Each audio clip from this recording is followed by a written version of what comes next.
Argentina team manager Hector Daniel Cabrera കൊച്ചിയിൽ സുരക്ഷയടക്കം വിലയിരുത്തും. കായിക മന്ത്രി വി അബ്ദുറഹ്മാനുമായും റിപ്പോർട്ടർ എം ഡി ആൻഡ്രു അഗസ്റ്റിനുമായും ചർച്ച നടത്തും.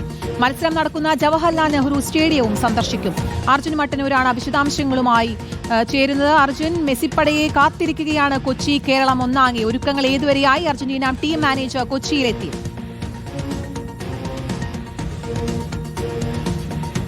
Argentina team manager Hector Daniel Cabrera ഇപ്പോൾ കൊച്ചി നെടുമ്പാശ്ശേരി വിമാനത്താവളത്തിലെത്തിയിരിക്കുകയാണ്. മുംബൈയിൽ നിന്ന് അദ്ദേഹം നേരിട്ട് ഇപ്പോൾ കൊച്ചിയിലേക്ക് എത്തിയിരിക്കുകയാണ്. അദ്ദേഹത്തെ സ്വീകരിക്കാൻ reporter broadcasting company M D Andrew Augustine അടക്കമുള്ളവർ വിമാനത്താവളത്തിലുണ്ട്. അല്പസമയത്തിനകം തന്നെ അദ്ദേഹം പുറത്തേക്ക് എത്തും. അതിനുശേഷം നേരെ കൊച്ചി ഹോളിഡേ ഇൻ ഹോട്ടലിലേക്കാണ് അദ്ദേഹം പോകുന്നത്. അവിടെ കായികമന്ത്രി വി അബ്ദുറഹ്മാനുമായും അതോടൊപ്പം തന്നെ സ്പോൺസറായ reporter broadcasting company M D Andrew അഗസ്റ്റിനുമായും കൂടിക്കാഴ്ച നടത്തും. അതിനുശേഷം ഉച്ചയ്ക്ക് ശേഷം ലഞ്ചിന് ശേഷമായിരിക്കും സംഘം കല്ലൂർ സ്റ്റേഡിയം സന്ദർശിക്കുക. പ്രധാനമായും മെസ്സിയുടെയും ടീമിന്റെയും വരവിന് മുന്നോടിയായി, മത്സരത്തിന് മുന്നോടിയായി കല്ലൂർ സ്റ്റേഡിയം സന്ദർശിക്കുക, സുരക്ഷാ മുന്നൊരുക്കങ്ങൾ വിലയിരുത്തുക എന്ന ലക്ഷ്യത്തോടു കൂടിയാണ് അർജന്റീന ടീമിന്റെ മാനേജർ തന്നെ ഇപ്പോൾ കൊച്ചിയിലേക്ക് എത്തുന്നത്. അതിനുശേഷം അദ്ദേഹം ഇത് സംബന്ധിച്ച കാര്യങ്ങൾ വിശദീകരിക്കുകയും ചെയ്യും. നവംബർ 10-നും 17-നും ഇടയിൽ, 18-നും ഇടയിലായിരിക്കും മത്സരം എന്ന കാര്യം ഉറപ്പായിട്ടുണ്ട്. അന്തിമ തീയതി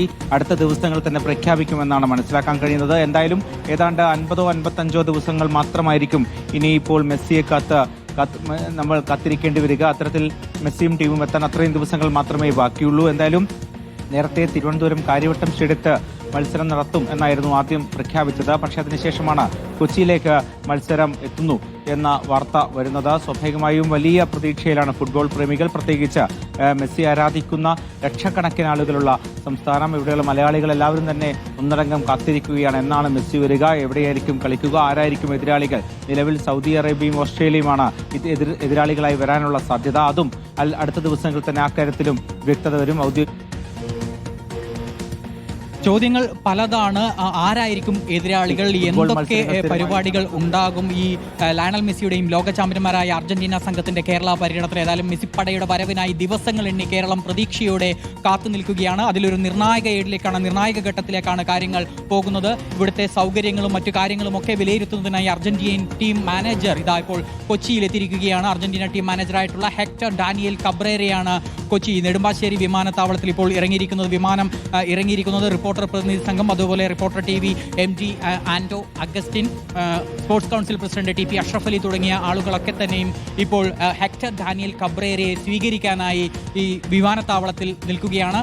മത്സരം നടക്കുന്ന ജവഹർലാൽ നെഹ്റു സ്റ്റേഡിയം, ആദ്യം പറഞ്ഞിരുന്നത് കാര്യവട്ടം ഗ്രീൻഫീൽഡ് സ്റ്റേഡിയത്തിലായിരുന്നു മത്സരം നടക്കുക, അർജന്റീന ടീമിന്റെ മത്സരം നടക്കുക എന്നതായിരുന്നു. എന്നാൽ അതിലൊരു മാറ്റമുണ്ടായിരിക്കുന്നു. മത്സരം കൊച്ചിയിലേക്ക് മാറിയിരിക്കുന്നു. മലബാറിലെ ഫുട്ബോൾ പ്രേമികൾ കാത്തിരുന്ന ഒരു വാർത്തയായിരുന്നു അത്. അവർക്ക് കുറച്ചുകൂടി സൗകര്യപ്രദമായ രീതിയിൽ കൊച്ചിയിലേക്ക് വന്ന് മത്സരം കാണാനുള്ള ഒരു അവസരം ഒരുങ്ങുന്നു. ഇനിയിപ്പോൾ എത്ര പേർക്ക് ആ മത്സരം കാണാം, ഒപ്പം തന്നെ മറ്റു പരിപാടികൾ എന്തൊക്കെയായിരിക്കും? ഏതായാലും ഈ ഒരു സന്ദർശനം എന്ന് പറയുന്നത്, ഹെക്ടർ ഡാനിയേൽ കബ്രേരയുടെ സന്ദർശനം എന്ന് പറയുന്നത്, ഈ അർജന്റീന ടീം വന്നു കഴിഞ്ഞാൽ അവർ താമസിക്കുന്ന ഹോട്ടൽ, അവരുടെ ഭക്ഷണം എങ്ങനെയായിരിക്കും, അവരുടെ യാത്രാ സൗകര്യം എങ്ങനെയായിരിക്കും, സുരക്ഷ എങ്ങനെയായിരിക്കും, ഇത്തരം കാര്യങ്ങളൊക്കെ തന്നെയും ടീം മാനേജർ വിലയിരുത്തും. അതിനുശേഷം അദ്ദേഹം കല്ലൂർ സ്റ്റേഡിയത്തിലെത്തും. കല്ലൂർ സ്റ്റേഡിയത്തിലെ സുരക്ഷാ ക്രമീകരണങ്ങൾ അടക്കം പരിശോധിച്ച് മറ്റു കാര്യങ്ങളൊക്കെ തന്നെയും അദ്ദേഹം പരിശോധിക്കും. ഇതിനുശേഷം അദ്ദേഹം മറ്റു കാര്യങ്ങളൊക്കെ പറയുകയും ചെയ്യും. ഏതായാലും അതൊരു നിർണായക ഒരു സന്ദർശനം തന്നെയാണ്.